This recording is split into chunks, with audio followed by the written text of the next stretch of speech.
Let's start with the first question we might have in this area, that is why we need innovation and why we need to commercialize our projects.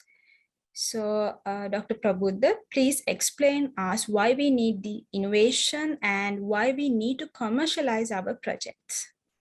Yeah, so first of all, very good evening to everyone, and thank you very much for this opportunity to share this message. So basically, today what we are going to discuss is something beyond the scope of your normal day-to-day work. And like, even if you take like the 4 years you do at undergraduate level, this will happen most probably after that. So basically, we want to give you the better understanding about what's going to happen to your project if you decide to take it forward beyond the academic level. Basically, if you want to move ahead with your project after getting a grade or something, that's what we want to let you guys know and like give you an understanding. So having that in mind, uh, so let's move to the first question. So why innovate and why commercialize?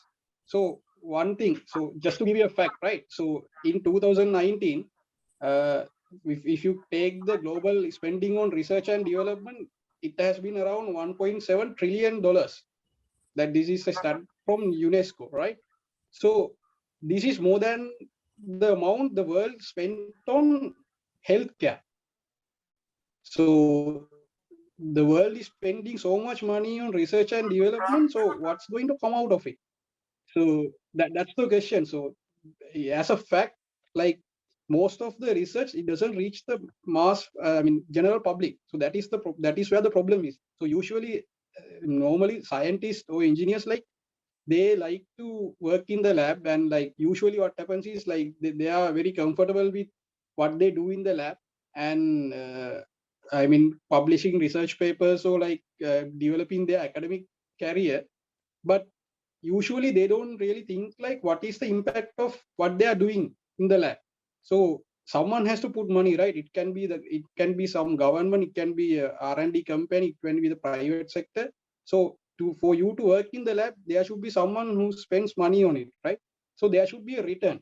So when you are taking on a project or when you are doing a research, so basically you won't be putting your money to do the research now.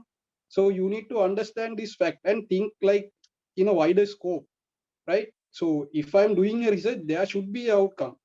So as I said in the beginning, like 75% of the research, it doesn't produce any tangible result, right? So this is the problem. So this is why we need to commercialize the research. This is why we need to uh, innovate, right? So if you don't innovate, if you don't commercialize your research, then basically like you are wasting money and time, right? Especially like if you have a good intellect, so that's kind of a waste. So having that in mind, so these are some of the results of no innovation. So I think most of you guys must know these brands like Nokia, BlackBerry recently, I think last month or something, like they removed all their phones stopped working, right? And even Kodak. So Kodak, when I was small, like it was, if your camera, it was Kodak. So where's Kodak now? So even before, back in 2000s, 2005 or something, you had MySpace. Now you don't even know about this brand.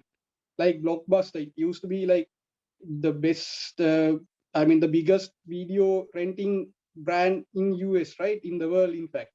But where is it now? So now everyone knows about Netflix, but no one knows about Blockbuster, right? No one knows about Kodak. Only like, oh, everyone knows about these digital cameras. The camera that you have on your phone, right? Nokia, when iPhone came, when the smartphone era came, Nokia went out of the picture. So what's the reason? So these brands used to dominate the world, right? Now they are nowhere to be found. The reason is no innovation, because they didn't move, like they didn't consider the market, uh, the demand of the market. So because of that, they thought like the product, because they are the market leader, so they can dominate the whatever the market that they are in. that is not the case. So even if like these biggest brands can come to that level, there's nothing to talk about other brands. So from the beginning of your research or like whatever the project that you're undertaking, even if you are not taking a project, doing a project, like even if you work for a company like as a job, so you need to think about this way, because if you're even if you're working for a company, like you will be that company needs to make money, right? So this is why you need to innovate. Like there's no I mean future without innovation. So then during COVID times, like for sure, like you must have seen, like there are so many products, I mean inventions that came out by like so many people in Sri Lanka, like the kids, I mean students, I mean universities. There were a lot of like even like some of the news segments, they had a separate segment to show like these are the inventions of Sri Lanka. So what happened? Like where are these inventions now? So you make one product, and so for just to get some credit and like for the spotlight, that's good, but what is the impact? So this is the point that you need to take home. What is the impact of what you are doing, right? So it can't be. So if you can't uh, I mean if the general public, like majority of the people can't be benefited by whatever it is that you are doing, there's actually no point. And no point means like the impact that you have on the world is very less. The value that you add to the world is very less, right? So this is the point, starting point of innovation. So you need to understand this fact, and we'll see, like during the course of this session, we'll see how we can develop a product. Like what's the route, like where should you start, like what sort of a mindset, what sort of a thinking pattern that you need to have, so that whatever you are doing has some impact in the world. So even if you forget about these words like innovation and commercialization, if you have these two words in mind, impact and value, so what it doesn't matter what you do, if you can have an impact and if you can add value to the world, that's what matters.